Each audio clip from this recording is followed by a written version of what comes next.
नमस्कार. मी तुमचं सगळ्यांचं या फेलोशिप ऑफ द फ्लूट मध्ये स्वागत करते.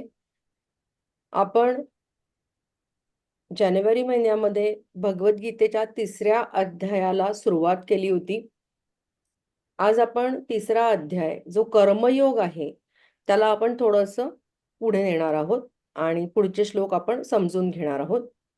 सो आय वुड सजेस्ट सगळ्यांनी आतापर्यंत घेतलं असेल, पण हे पुस्तक असं किंवा कुठलंही घ्या, ज्याच्यामध्ये श्लोक आहेत गीतेचे, सो दॅट मी ज्यावेळी म्हणते आहे, त्यावेळी तुमच्या समोर रेफरन्स राहील आणि समजा मधल्या काळात तुम्ही वाचू शकलात, तर कदाचित तुमच्या ओळी लक्षात पण राहू शकतील काही काही असं. सो आपण कर्मयोगाला सुरुवात करूया पुढची. आपण मागच्या वेळी असं बघितलं होतं, की कर्म करणे म्हणजे कर्मयोगामध्ये कर्म करणे हे एक प्रयत्न आहे, हे एक कर्म आहे, हा एक मार्ग आहे. म्हणजे ते सातत्याने करत राहिलं पाहिजे. आणि कर्मयोगी होण्यासाठी किंवा कर्मयोगातनं तुम्हाला जर का लिबरेशन साध्य करायचं असेल, तर सुरुवात आपण कुठून केलेली आहे?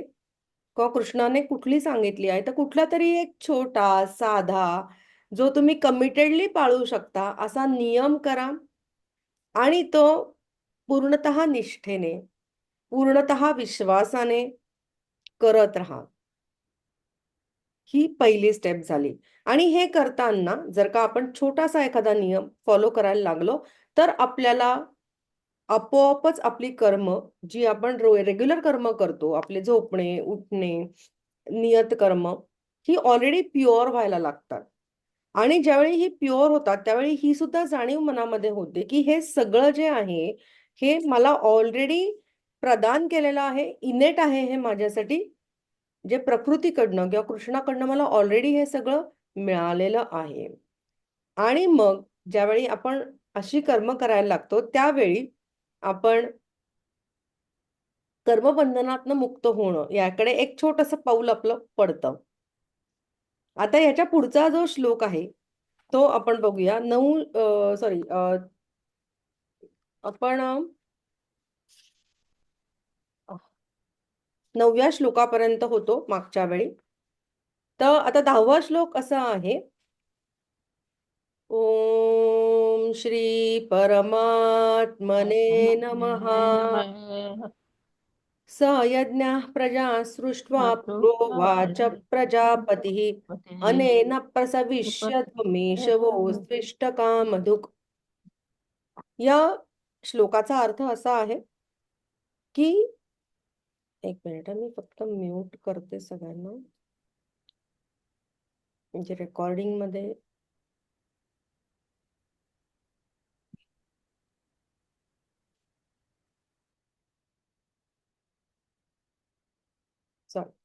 सो याचा अर्थ असा होतो या श्लोकाचा की सृष्टीच्या सुरुवातीला ब्रह्मदेवाने निर्जीव सृष्टी उत्पन्न केली, सजीव सृष्टी उत्पन्न केली आणि कर्म सुद्धा उत्पन्न केलं. आणि असं सांगितलं की जर का तुम्ही ह्या कर्माचा करेक्ट वापर केला, तर सजीव सृष्टीला सर्व प्रकारची सुख, सर्व प्रकारची समाधाने, सर्व प्रकारचं गोल्स अचीव होतील आणि अतिशय आरामात होऊ शकते. असा या श्लोकाचा शब्दशः अर्थ आहे. तर ऍक्च्युली याचा अर्थ काय होतो, की अनेन प्रसविष्यद व मेषवो स्त्विष्ट कामदो. म्हणजे आपण जर का उत्क्रांती पाहिली सायंटिफिकली, तर सगळ्यात आधी निर्जीव सृष्टी निर्माण झाली, पंचमहाभूत निर्माण झाली. सो निर्जीव सृष्टी म्हणजे पंचमहाभूत ही निर्माण झाली. त्याच्यानंतर युनिसेल्युलर ऑर्गॅनिझम्स तयार झाले, म्हणजे प्राणी तयार झाले जे सिंगल सेलचे आहेत. त्याच्यानंतर मग मल्टीसेल्युलर ऑर्गॅनिझम्स, मग पुढे अनेक प्रकारचे प्राणी, पक्षी, मानव अशी निर्मिती झाली. आणि त्याच सोबत जे अल्गी होते समुद्रातले किंवा पाण्यातले, त्यातनं वनस्पती निर्माण झाल्या. सो वनस्पती, पशु, पक्षी आणि हळूहळू मानव पण इव्हॉल्व्ह झाला.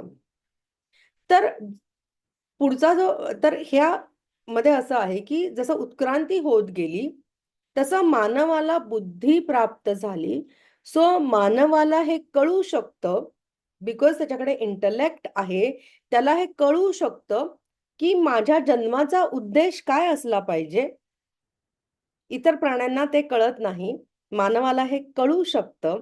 आणि जर का त्याने आपली कर्म करेक्ट ठेवली तर त्याला जो उद्देश आहे, मोक्षप्राप्ती, ही त्याला मिळू शकते आणि सहज मिळू शकते. हे सहज शक्य आहे प्रत्येक मनुष्यासाठी.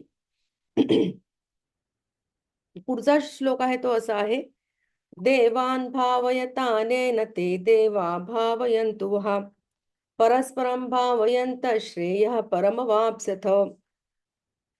आता हा जो श्लोक आहे हा थोडासा मानवाच्या उत्क्रांतीपूर्वीचा जर का आपण पाहिला तर असा असू शकतो की जेव्हा मानव निर्माणच झाला नव्हता त्यावेळी काय होतं की बाबा निर्जीव सृष्टी होती, सजीव सृष्टी होती, मानव नव्हता, परंतु सगळेजण आपला नेचरचा लॉ फॉलो करत होते. हा, परस्परम भावयंत श्रेय परम वाप्स्यत, म्हणजे सगळ्यांची लाईफस्टाईल, निर्जीव सृष्टीची आणि सजीव सृष्टीची सुद्धा ही एकमेकांना पूरकच होती. असा या श्लोकाचा अर्थ होतो की जोपर्यंत मानवाची बुद्धी काम करत नाही तोपर्यंत बाकी सगळी सजीव सृष्टी ही निर्जीव सृष्टीसोबत सहकार्याने वागते, पर्यावरणाला पूरक असंच सगळ्या सृष्टीचं वर्तन असतं, because they are following law of nature. पुढचा काय आहे की मानवाचा जन्म झाला, बुद्धी निर्माण झाली, मग काय पुढे काय आहे तर इष्टान भोगा हि वो देवा दास्यन्ते यज्ञ भाविताः तैर्दत्तान प्रदायेभ्यो यो भुंक्ते तेन एव सहा. मानवाचा जन्म झाला. मानव आधी हंटर गॅदरर होता. त्याच्यानंतर मग तो एका ठिकाणी राहू लागला. शेती निर्माण झाली. काही इतर व्यवसाय निर्माण झाले. आणि मग अशा वेळी जेव्हा तुम्हाला गोल ओरिएंटेड कामं सुरू झाली मानवाच्या बुद्धीमुळे, तेव्हा श्रीकृष्णाने असं सांगितलेलं आहे, की ज्यावेळी तुम्ही गोल ओरिएंटेड कामं करता, त्यावेळी सगळ्यात पहिली रिस्पॉन्सिबिलिटी, बिकॉज यज्ञ म्हणजे काय? तर आपण आपली रोजची कामं, आपल्या रिस्पॉन्सिबिलिटीज ज्या आहेत पर्सनल, प्रोफेशनल, सोशल रिस्पॉन्सिबिलिटीज, त्या निभावताना जी आपली कर्म घडतात त्याला यज्ञ असं म्हणलेलं आहे. यज्ञ ह्या यत्नवरनं आलेला आहे की प्रयत्न. सो हा यज्ञ आहे जे आपण रोज करतोय प्रयत्न. ओके.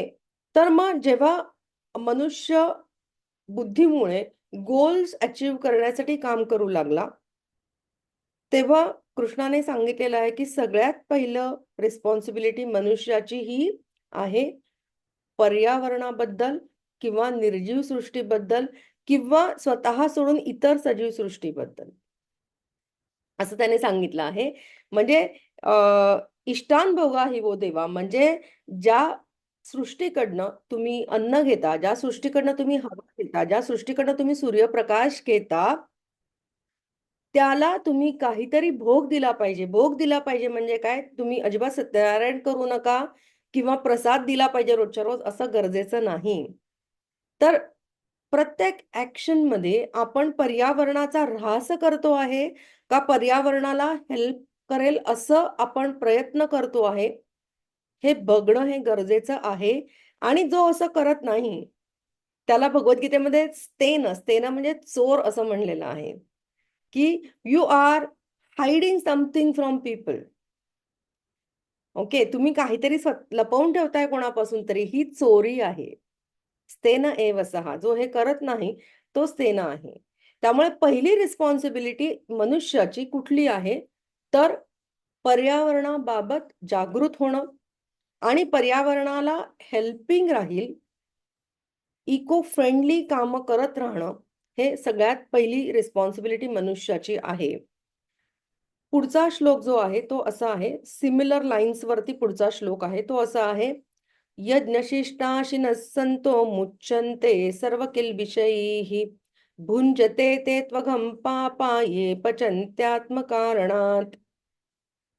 यज्ञशिष्टा म्हणजे यज्ञ केला आपण, देवाला काहीतरी अर्पण केलं, त्यातनं मिळालेला जो आपल्याला कार्यभाग मिळालेला आहे.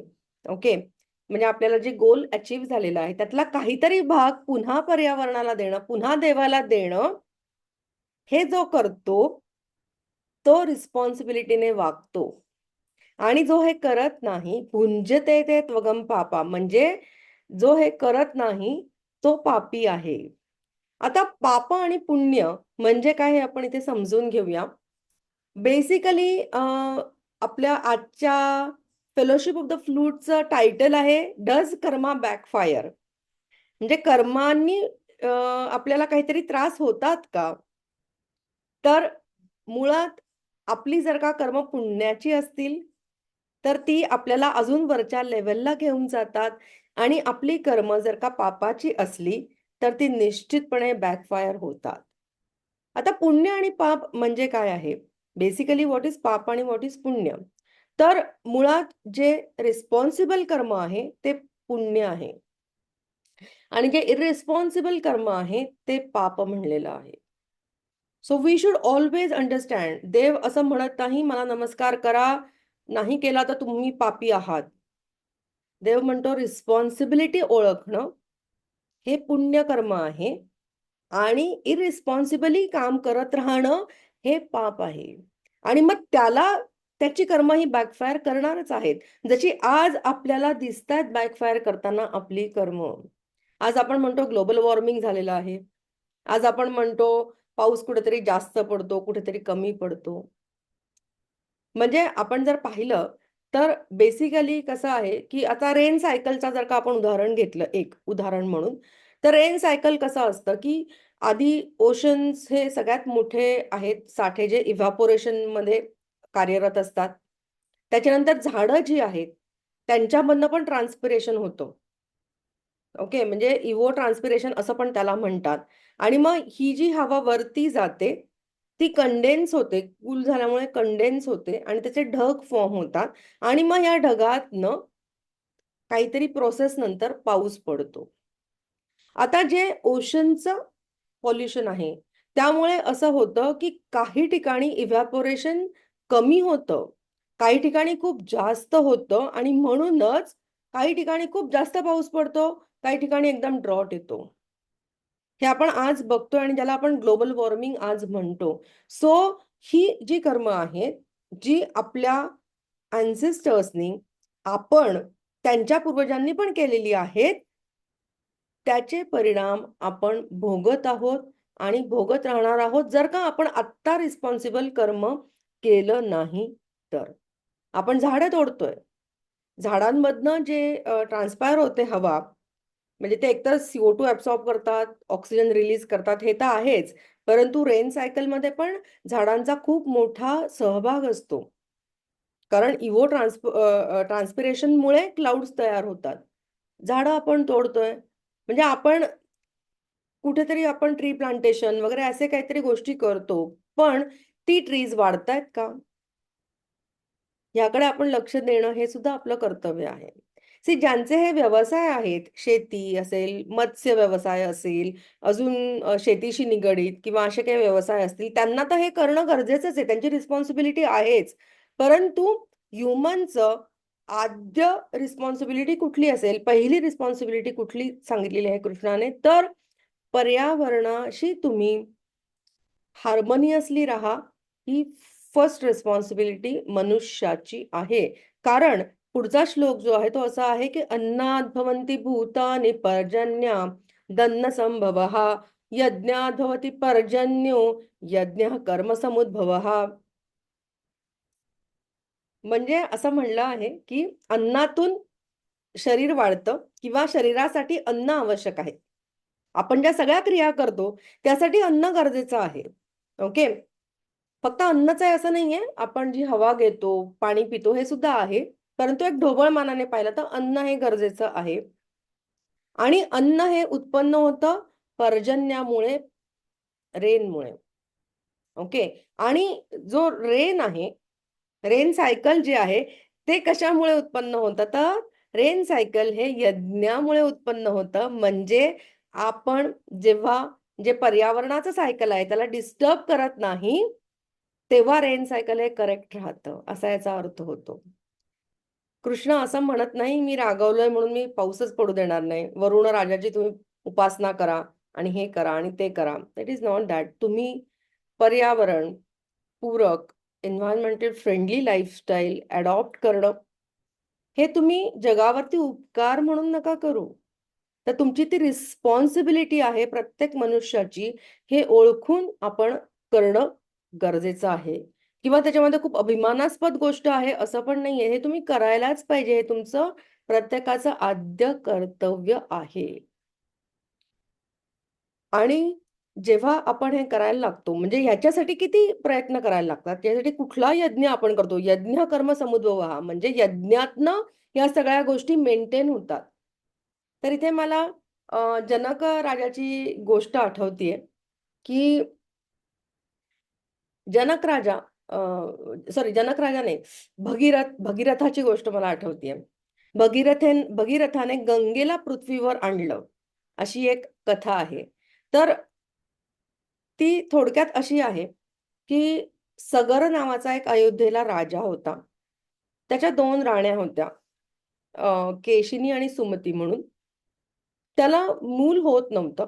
म्हणून त्यांनी खूप नवस-सायास केले आणि मग त्यांना अ, देव प्रसन्न झाला आणि सांगितलं, की दोघींपैकी एकीला एकच मुलगा होईल आणि एकीला 60,000 मुलं होतील. कोणी एक मुलगं होण्याचं चूज करावं, 60,000 मुलं व्हावी हे चूज करावं, हे तुम्ही ठरवा. मग केशिनीने ठरवलं, की मला एक मुलगा होऊ देत आणि असं सांगितलं होतं, की हा एक मुलगा तुमच्या वंशाला पुढे नेईल आणि सुमतीने निर्णय घेतला, की मला 60,000 मुलं होऊ देत. मग केशिनीला मुलगा झाला एक आणि सुमतीला एक कुंभ जन्माला आला आणि तो कुंभ ज्यावेळी फुटला, त्यावेळी 60,000 त्याच्यातनं अर्भकं निर्माण झाली होती. केशिनीचा जो एक मुलगा होता, त्याचं नावच होतं असमंजस. आणि हा असमंजस खरोखर इमॅच्युअर होता.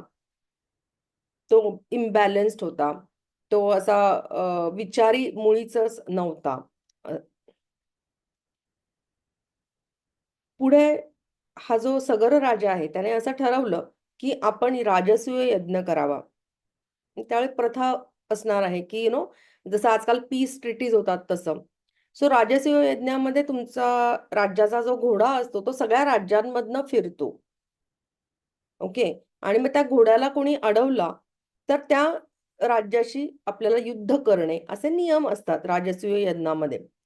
तर हा घोडा सगळीकडे स्मूथली चालत होता, दौडत होता. आणि ज्यावेळी इंद्राला हे कळलं, की अरे या यज्ञाचा घोडा तर स्मूथली घोडदौड करतोय. त्यावेळी त्याला भीती वाटू लागली, की हा सगर राजा जो आहे, तो माझं स्थान घेईल म्हणून. म्हणून त्याने या घोड्याला चोरलं आणि त्याने गौतम ऋषीच्या आश्रमांमध्ये त्याला नेऊन ठेवलं. जे पाताळ लोकामध्ये तेव्हा साधना करत होते. आता बरेच दिवस झाले, बरेच महिने झाले, की घोड्याचं काही खबरच मिळेना. म्हणून मग त्याचे 60,000 पुत्र होते राजाचे. ते अ, त्याला शोधायला निघाले घोड्याला. आणि शोधता-शोधता त्यांना ते गौतम ऋषीच्या आश्रमापाशी आले आणि त्यांना तिथे घोडाही दिसला. सो त्यांना असं वाटलं, की गौतम ऋषींनीच ह्या घोड्याला चोरलेलं आहे आणि लपवून ठेवलेलं आहे आणि म्हणून त्यांनी त्या आश्रमाचा ऱ्हास करायला सुरुवात केली. त्यांनी झाडं तोडली, तिथले पाणी जे आहे ते अ, अ, नासवलं. अशा अनेक गोष्टी तिथे केल्या. आणि अशा रीतीने गौतम ऋषींची तपस्या त्यांनी भंग केली. आणि म्हणून गौतम ऋषींना जेव्हा त्यांनी डोळे उघडले तेव्हा ही 60,000 मुलं ही एका नजरेमध्ये जळून खाक झाली तिथल्या तिथे. आणि हे पुत्रांचाही काही शोध लागत नाहीये, घोड्याचाही काही शोध लागत नाहीये. म्हणून मग राजा अजून जास्त चिंतित झाला, की ॲक्चुअली काय घडलेलं आहे ते काही कळतच नाहीये मला. त्याचा जो पुत्र होता असमंजस, तो तर अविचारीच होता. त्यामुळे त्याला त्याने एक्स्ट्राडिट करून टाकलं राज्यातनं. पण त्याच्यापूर्वी त्याला एक मुलगा झाला होता असमंजसला, त्याचं नाव अंशुमन होतं. हा अंशुमन निघाला मग या राजसूय यज्ञाचा जो घोडा आहे त्याला शोधण्यासाठी. आणि तो ज्यावेळी कपिल मुनींच्या ऋषीपाशी सॉरी तो ज्यावेळी अ, कपिल मुनींच्या आश्रमापाशी आला, त्यावेळी त्याला फक्त राखेचे ढेर दिसले. कपिल मुनी त्यावेळी तिथे नव्हते. मग त्याने गरुडाला विचारलं, की मला वृत्तांत सांग काय घडलं? सो गरुडाने सगळा वृत्तांत त्याला सांगितला. आणि त्याला असं सांगितलं, की तुझ्या पूर्वजांनी जे आत्मे आहेत पूर्वजांचे, तुझ्या काकांचे, ते सगळे अजूनही तळमळत आहेत. त्यामुळे त्यांना जर का अ, शांती द्यायची असेल, तर गंगा अशा पवित्र नदीचं पाणी असेल, तरच हे त्यांचे आत्मे शांत होतील, त्यांच्या आत्म्याला शांतता प्राप्त होईल. मग अंशुमन परत आला घोडा घेऊन राजसूय यज्ञाचा. काही वर्ष त्याने राज्य केलं आणि त्याने सगराला हे सांगितलं, की असं-असं सांगितलं आहे. त्यामुळे सगर राजा निघून गेला आणि त्याने आराधना सुरुवात केली, की गंगेला आपण पृथ्वीवर आणावं म्हणून. त्यानंतर अंशुमनला पुत्र झाला दिलीप. दिलीप सुद्धा चांगला राजा होता. तो ज्यावेळी गादीवरती बसला, त्यावेळी अंशुमन सुद्धा वनामध्ये निघून गेला आणि त्याने हीच तपस्या केली, की या पृथ्वीवरती गंगेने यावं. सो 2 पिढ्या ऑलरेडी. हं. त्यानंतर दिलीपाचा मुलगा भगीरथ. भगीरथ जेव्हा राजा झाला, त्यावेळी दिलीप सुद्धा गेला वानप्रस्थ आश्रमामध्ये आणि त्याने याच्यासाठीच तप केलं, की मला पृथ्वीवरती गंगा आणायची आहे. ओके. आता तप करणे म्हणजे काय? तर हे करत असताना पर्यावरणपूरक कामं करत राहणे, हे 3 पिढ्यांनी सलग केलं. आणि भगीरथाने सुद्धा प्रयत्न म्हणजे त्याने सुद्धा जे तप केलं, की मला गंगेला पृथ्वीवर आणायचंय. त्यावेळी 4 पिढ्यांनी जे काम केलेलं आहे, त्यामुळे अ, त्याच्यावरती ब्रह्मा प्रसन्न झाले आणि म्हणाले, की गंगा येऊ शकते, पण ती जर का अशीच पृथ्वीवरती आली, तर तिचा जो वेग आहे, तो पृथ्वीला सहन होणार नाही. म्हणजे कुठेतरी भूकंप असं तसं काहीतरी होऊ शकतं. त्यामुळे तुला शंकराची मदत घेणं गरजेचं आहे. म्हणून त्याने शंकराचं तप केलं. आणि शंकराने त्याला दृष्टांत दिला किंवा त्याला साक्षात्कार दिला आणि म्हणला, की "मी माझ्या जटांमध्ये गंगेला आधी घेतो आणि मग ती गंगा म्हणून प्रवाहित पृथ्वीवरती होऊ शकते." आणि मग गंगेला खरं देवलोकातनं यायचं नव्हतं पृथ्वीवरती. पण ती म्हणजे शंकराने सांगितल्यामुळे, ब्रह्माने वर दिल्यामुळे ती आली आणि तिला असं वाटलं, की आपण शंकराला सुद्धा पाताळात घेऊन जाऊ आपल्या वेगाने. पण तिचा अहंकार तुटला, ज्यावेळी शंकराच्या जटांमध्ये तिची ज्या धारा आहेत त्या विलीन झाल्या. आणि ज्यावेळी त्या विलीन झाल्या, त्यानंतर मग शंकराने बिंदू सरोवरमध्ये ह्या गंगेला सोडलं किंवा तिथे तिला प्रवाहित केलं आणि या बिंदू सरोवरातून 7 नद्या निर्माण झाल्या, ज्या आजही आपल्याला बघायला मिळतात. 3 नद्या आहेत रुधिनी, अ, त्याच्यानंतर पावनी आणि सीता, ज्या ईस्टवर्ड फ्लो होतात. सॉरी सिंधू ह्या ईस्टवर्ड फ्लो होतात. त्यानंतर Suchakshu I think just check Suchakshu, Sita आणि सिंधू ह्या 3 नद्या या ईस्टवर्ड फ्लो होतात ईस्ट साइडला. त्याच्यानंतर रुधिनी पावनी आणि नलिनी ह्या नद्या वेस्टला फ्लो होतात. आणि सातवी जी आहे ती गंगा नदी, जी भगीरथाच्या मागे मागे येऊ लागली. तो साऊथला येऊ लागला. So it came southwards. Okay. जिथे त्याचं तप चाललं होतं तिथून. आजही बिंदू सरोवरातून ह्या 7 नद्या आपल्याला वाहताना दिसतात. आणि ज्या सायंटिस्टने इथे काम केलेलं आहे या गंगेच्या उगमावरती, म्हणजे गंगोत्रीच्या पण वरती बिंदू सरोवरात ना, त्यांनी जे लिहून ठेवलं आहे ते असं आहे की इथे जे रॉक फॉर्मेशन आहे या बिंदू सरोवरामध्ये, तिथे फक्त जिओग्राफिकल चेंजेस नाही आहेत, तिथे काहीतरी मॅनमेड गोष्टी पण घडल्यासारख्या दिसत आहेत. जे भगीरथाने केलं असेल, त्याच्या टीमने केलं असेल. इव्हन 7 नद्या ज्या प्रवाहित होत आहेत त्या सुद्धा त्यांनी कॅनाल्स म्हणून त्या व्यवस्थित आयोजन करून तिथून काढल्या. हे सुद्धा त्यात म्हणजे ज्यांनी शोध लावले आहेत त्यांनी हे मेन्शन केलेलं आहे त्यांच्या शोधामध्ये की इथे सुद्धा कुठेतरी ह्युमन एलिमेंट निश्चितपणे काम केलेलं आहे असं आढळून येतं आहे. असा निष्कर्ष त्यांनी काढलेला आहे.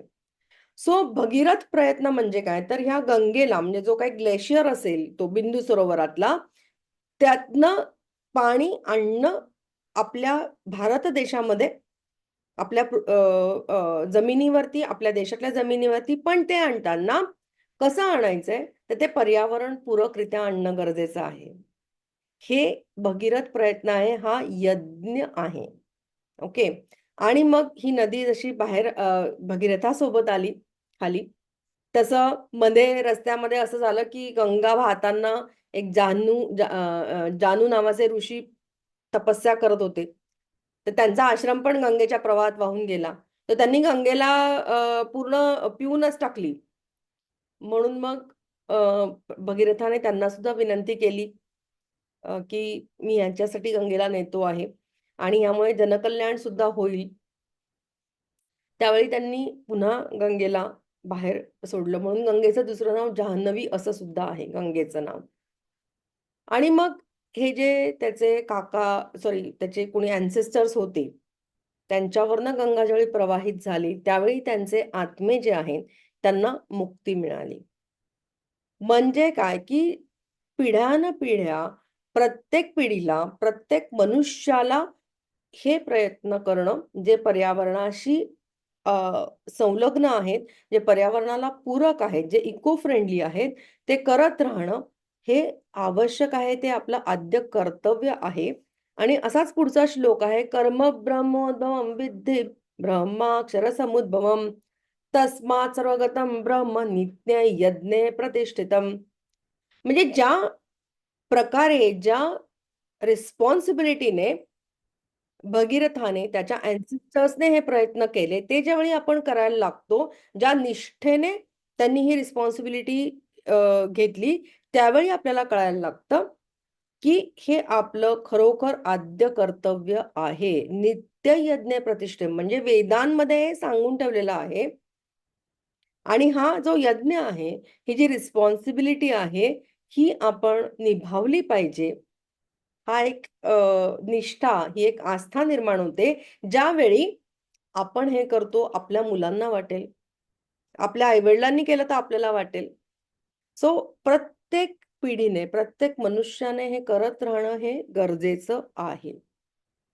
मग पुढचा श्लोक असा आहे, की एवं प्रवर्तिते चक्रं नानुवर्तयति हयः अघायुरिंद्रिया रामो मोघम पार्थ स जीवती. म्हणजे ही जी रिस्पॉन्सिबिलिटी आपल्याला दिलेली आहे मनुष्याला, त्याच्याबद्दल जो मनुष्य अवेअर होत नाही, तो काय काम करतो? फक्त आपली इंद्रिय तृप्त करण्याची कामं तो करत राहतो. आणि इंद्रिय तृप्तीची कामं करत राहणं म्हणजे मोघ म्हणजे व्यर्थ, व्यर्थ वेळ घालवतो तो. कृष्णाने सांगितलं मोघम पार्थस जीवती. असं जे जीवन आहे, जिथे यापैकी यज्ञाला कुठे स्थानच नाहीये, म्हणजे तुम्ही वेळ वाया घालवताय, मनुष्य जन्म वाया घालवताय. नुसतं म्हणजे जसं आपण म्हणतो ना, की मनुष्य म्हणून जन्माला आल्याचं सार्थक काय आहे? तर येणे आणि जाणे एवढंच आहे का? त्याच्यात काहीतरी आपल्याला बोध होणं, काहीतरी रिअलाइज होणं, हे काहीतरी व्हायला पाहिजे. जे होऊ शकत नाही जर का आपण टोटली अडकलेलो असू आपल्या इंद्रियांना तृप्त करण्यामध्ये, आपल्या इच्छा पूर्ण करण्यामध्ये. इंद्रिय म्हणजे आपली शरीराची सुख. जर का आपण टोटली त्याच्यात एन्ग्रॉस्ड असू, तर आपण पाप करतो बिकॉज अघायू म्हणजे पाप आहे. म्हणजे काय? तर आपण रिस्पॉन्सिबल बिहेवियर करत नाही आणि याचे परिणाम आपल्याला बॅकफायर करणार आहेत निश्चितपणे. पुढचा श्लोक असा आहे की यस्त्वात्मरतिरेव स्यादात्मतृप्तश्च मानवः आत्मन्येव च संतुष्टस्तस्य कार्यं न विद्यते. म्हणजे हे पहिली रिस्पॉन्सिबिलिटी कृष्णाने सांगितली आहे की तुला जर का मोक्ष प्राप्त करायचा असेल तर पहिलं कुठलं काम कर, पहिला कुठला यज्ञ कर, तर या निर्जीव सृष्टीची संपूर्ण सजीव सृष्टीसोबत हार्मोनियस रिलेशन्स ठेव. हे पहिलं कर्तव्य कर. पण काही मनुष्याला इंटलेक्ट आहे ना, मग तो काय म्हणतो, "नाही हो, मी बरा, माझं काम बरं, मला काही हे सगळं जमणार नाही, माझ्याकडे एवढा वेळच नाहीये" वगैरे असं मनुष्य एक्सक्युजेस देतो आणि तो म्हणतो, की "मी बाबा ध्यान करेल ना, मी मेडिटेशन करेल, मी नामस्मरण करेल, मला ह्याची गरज नाहीये." मग असं जर का असेल, तर कृष्णाने सांगितलं आहे, की हा जर का तुमचा कर्मयोग असेल, की तुम्ही ध्यान करणार आहात, तुम्ही नामस्मरण करणार आहात, तर तुम्हाला काय नियम आहेत याचे? किंवा तुम्ही कर्मयोग म्हणजे म्हणजे बाबा माझं काम म्हणजेच माझं ध्यान आहे, असे पण लोकांचे एक युक्तिवाद असतात. मग याला काय उत्तर आहे? ध्यान करायचंय कशासाठी? काहीतरी उद्देशाने ध्यान करणं is not the correct thing to do. Okay. So basically पहिलं जे सांगितलंय कृष्णाने, सुरुवात जी आहे, ती अशी आहे, "नैव तस्य कृते नार्थो ना कृते नेह कश्चन, न चास्य सर्वभूतेषु कश्चिदर्थो व्यपाश्रयः." म्हणजे कृष्णाने असं सांगितलेलं आहे, की जर का तुम्हाला असं वाटत असेल मनुष्याला, की तो जे काम करतो आहे, तेच त्याचं ध्यान आहे, तेच त्याची रिस्पॉन्सिबिलिटी आहे, तेच त्याचं नामस्मरण आहे, तेच त्याचं कृष्णाला ओळखणं आहे. तर ह्याला सगळ्यात पहिलं काय करायला पाहिजे, की काम करताना ऑब्व्हियसली एक गोल असा निर्माण झालेलाच असतो, जो स्पष्टतः दिसतो. तो स्पष्ट आहे, की व्यापार आहे, व्यवहार आहे, बिझनेस आहे, प्रॅक्टिकॅलिटी आहे. बरोबर आहे. परंतु कोणतंही कर्म करताना व्यापारासाठी कर्म न करता तुमचं उद्दिष्ट काय असलं पाहिजे, हायर गोल काय असलं पाहिजे, तर मला ह्या कर्मातनं आनंद मिळतो आहे. किंवा कुठलंही कर्म न करण्यामागे सुद्धा काय उद्देश असला पाहिजे? एकच उद्देश असला पाहिजे, की हे कर्म न करण्यामागे माझा उद्देश आहे, की आनंद मिळवणे. आनंद म्हणजे काय? तर आनंद म्हणजे जीवनातल्या घटना ज्या आपल्याला सुखी किंवा दुःखी करतात, तो आनंद नाही. आनंद म्हणजे निर्मळ आनंद किंवा आपण सतत रिअलायझेशनमध्ये राहणं, की माझ्यावरती देवाची कृपा आहे किंवा कृष्णाची कृपा आहे, त्याचे आशीर्वाद माझ्यावरती आहे. त्यामुळे माझ्या व्यवसायामध्ये, माझ्या लाईफमध्ये, पर्सनल लाईफमध्ये जे काही अप्स आणि डाउन्स येतील, त्यामध्ये सुद्धा मी विचलित होणार नाही. माझं कर्म मी करत राहीन विथआऊट गेटिंग डिस्टर्ब. यामुळे काय होणार आहे, की आपण जी कर्म करतो, म्हणजे आपण ज्याला कर्मयोग म्हणतो, मे बी आपण कॉर्पोरेटमध्ये काम करतो, आपण आपला स्वतःचा व्यवसाय करतो, तर आपली जी मीन्स आहेत कर्म करण्याची, ती शुद्ध राहतील. आणि ज्यावेळी आपल्याला गोल्स अचीव्ह होणार नाहीत, त्यावेळी सुद्धा आपण डिस्टर्ब होणार नाही आणि आपण आपल्या रिस्पॉन्सिबिलिटीपासनं जी ध्यान आहे, जी नामस्मरण आहे, त्याच्यापासून दूर जाणार नाही. आपल्या नियमापासून आपण दूर जाणार नाही. जो कुठला आपण केलेला असेल. अन्यथा जरा काहीतरी झालं, खुट्ट इकडे-तिकडे, की आपण आपल्या नियमाला पहिल्यांदा मोडतो, की जाऊ दे आज मूडच नाहीये. That should not be there. आणि काही वेळा आपण काम करत नाही, एखादं कर्म करण्याचं टाळतो. तर त्याच्या मागे सुद्धा उद्देश काय असला पाहिजे, की मला आवडत नाही, मला पसंतच नाहीये. हा प्राईड नकोय. तर मला आनंद प्राप्त करायचा आहे. ओके. सो हे असलं पाहिजे. ज्यावेळी तुम्ही असं म्हणता, की मी माझं काम हेच माझं मेडिटेशन आहे, त्यावेळी हा नियम सगळ्यात पहिल्यांदा आपण घालून घेतला पाहिजे स्वतःला. आणि मग पुढचा श्लोक असा आहे, तस्मादसक्त सततं कार्यं कर्म समाचर, असक्तो ह्याचरन् कर्म परमाप्नोति पुरुषः. म्हणजे ह्या रीतीने ज्यावेळी आसक्ती विरहित, आसक्ती म्हणजे काय? तर फळाची पण आसक्ती नाहीये आणि फळ न मिळेल याने आपण दुःखाकडे जाण्यापासून पण आसक्ती नाहीये. असं कार्य ज्यावेळी तुम्ही सतत करत राहता, त्यावेळी आपोआप तुमची कर्मयोग जो आहे, तो तुमचा शुद्ध व्हायला लागतो. तुमचे नियम जे आहेत, ते तुम्ही शुद्धतेने किंवा रिस्पॉन्सिबिलिटी जाणून करू लागता. आणि मग पुढचे 2 श्लोक जे आहेत, ते असे आहेत, की असं ज्यावेळी घडतं, तुमच्याकडनं अशी कर्म ज्यावेळी घडू लागतात, त्यावेळी कर्मणैव हि संसिद्धिमा स्थिता जनकादयः लोकसंग्रहमेवापि सम्पश्यन् कर्तुमर्हसि यद्यदाचरति श्रेष्ठस्तत्तदेवेतरो जनः स यत्प्रमाणं कुरुते लोकस्तदनुवर्तते. म्हणजे ज्यावेळी तुमच्याकडनं अशी कर्म, रिस्पॉन्सिबल कर्म घडतील, त्यावेळी इतर व्यक्तींना सुद्धा रिअलाईज होतं, की अरे इसमें कुछ तो बात है, इसको फॉलो करना चाहिए. ये इन्स्पिरेशनल है, इसको फॉलो करना है मुझे. हे कधी होईल ज्यावेळी तुम्ही हे सातत्याने कराल तेव्हा आणि लोकस तदनु वर्तते यद्दा चरती श्रेष्ठस तत्त देवेतरो जनः. म्हणजे जे लीडर्स बनतात ना, अशी लोकं कशी होतात ती लीडर्स बनतात. मग लीडर्सने कसं वागलं पाहिजे तर आपलं अनुकरण इतर व्यक्ती करणार आहेत याची जाणीव ठेवून लीडरने वर्तन करायला पाहिजे. म्हणजे जर का एखाद्याला वाटत असेल, की समाजकारण हे माझं काम आहे आणि हेच माझं मेडिटेशन आहे.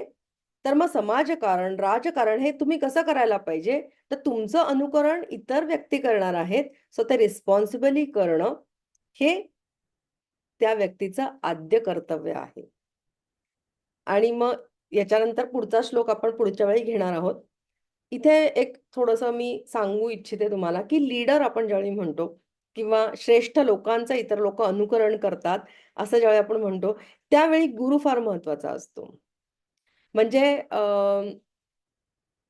व्यासमुनींचा मुलगा शुकदेव याला हा ॲक्चुअली याचा जन्मसुद्धा विथआऊट एनी फिजिकल कॉन्टॅक्ट झाला होता. आणि त्याचा जन्म झाल्यानंतर तो ऑलरेडी हुशार होता. तो ऑलरेडी खूप त्याला सिद्धी प्राप्त होत्या. तो ऑलरेडी आध्यात्मिकरित्या खूप उंचीवरती होता. तरीसुद्धा व्यासांनी त्याला सांगितलं, की ही जी तुझी एक कुठेतरी मनामध्ये आढी आहे ना संसाराबद्दल किंवा सांसारिक व्यक्तींबद्दल, ती जायला हवी आणि म्हणून तुला गुरु पाहिजे आणि म्हणून त्याला गुरु म्हणून त्यांनी नियुक्त केलं जनक राजाला, जो संसारी राजा होता. ओके. मग शुकदेव ज्यावेळी जनकाकडे गेले, त्यावेळी जनकाने सुद्धा त्यांची परीक्षा घेतली, की बाबा हा योग्य मला स्टुडंट आहे की नाहीये, अशी परीक्षा घेतली. म्हणजे 3 दिवस त्यांना एकाच रूममध्ये बसवून ठेवलं, भेटला नाही. त्यांना काही आदर सत्कार त्यांचा केला नाही. त्याच्यानंतर एक 3 दिवस त्यांना सगळ्या लक्झरीज अर्पण केल्या, एव्हरीथिंग. आणि जेव्हा त्याने पाहिलं, की बाबा याच्यामध्ये पण शुकदेवांचं निष्ठा जी आहे, मेडिटेशन जे आहे, ते कुठेही वेवर होत नाहीये. त्यावेळी मग तो भेटायला गेला. जनकाने माफी मागितली त्यांची आणि त्यांना सांगितलं, की "मी फक्त बघत होतो, की मी तुम्हाला योग्य गुरु आहे की नाहीये?" असं जनकाने सांगितलं शुकदेवांना. कारण जनकांचे गुरु होते अष्टावक्र. म्हणजे ज्यावेळी जनक राजाला असं वाटलं, की मला गुरुची गरज आहे, तेव्हा अष्टवक्र जे आहेत ते त्यांना भेटले आणि त्यांनी सांगितलं, म्हणजे ही स्टोरी पण वेगळी आहे, ती आपण कधीतरी नीट ऐकूया. ती खूप छान स्टोरी आहे. पण अष्टवक्रांनी सांगितलं जनकाला, की "तुझं मन जे आहे ना, ते मला दे आणि मी 8 दिवस आता बाहेर जाणार आहे, मी कदाचित महिन्याभराने सुद्धा परत येईन, तोपर्यंत तुझं मन माझ्या ताब्यात असलं पाहिजे. हे जर का तू केलंस, तरच मी तुला शिष्य म्हणून स्वीकारू शकतो. आणि ज्यावेळी अष्टावक्र निघून गेले, त्यावेळी जनकाने कारभार, त्याचा राज्यकारभार, त्याच्या पर्सनल ड्युटीज हे सगळं तो निभावत होता. आणि दरवेळी जिथे काही उच-नीच आलं, त्यावेळी त्याला ही मुभा नव्हती, की मनाला वाईट वाटावं. बिकॉज मन होतं अष्टवक्राजवळ. त्यामुळे ही स्टॅबिलिटी ऑफ माइंड जी आहे, ही त्याला आपोआप प्राप्त झाली. म्हणजे काय? तुमचं मन तुमच्या गुरुला पूर्णतः अर्पण करा किंवा गुरु जे सांगतोय, कृष्ण जे सांगतो आहे, ते टोटली फॉलो करा. आणि बघा, तुम्हाला जे साध्य करायचं आहे, मेडिटेशन किंवा कर्मयोग किंवा पर्यावरणाविषयी तुमची जागरूकता वगैरे, हे आपोआपच तुम्हाला साध्य होईल. केवळ अष्टावक्र ज्यावेळी परत आले जनकाकडे, त्यावेळी जनक राजाची इंद्रिय ही खूप स्थिर झाली होती. Because he was not managing anything. He was experiencing Krishna's management. Control करत राहणं, इतरांची लाईव्ह, इतरांची वागणी, हे तुम्हाला अधिक स्ट्रेसमध्ये नेतं, तुमच्या इंद्रियांना अस्थिर करतं. ऑलरेडी आपल्याकडे चॅलेंजेस कमी नाही आहेत ना. So why do we want to control other people's live also, even though you have good intentions in your mind.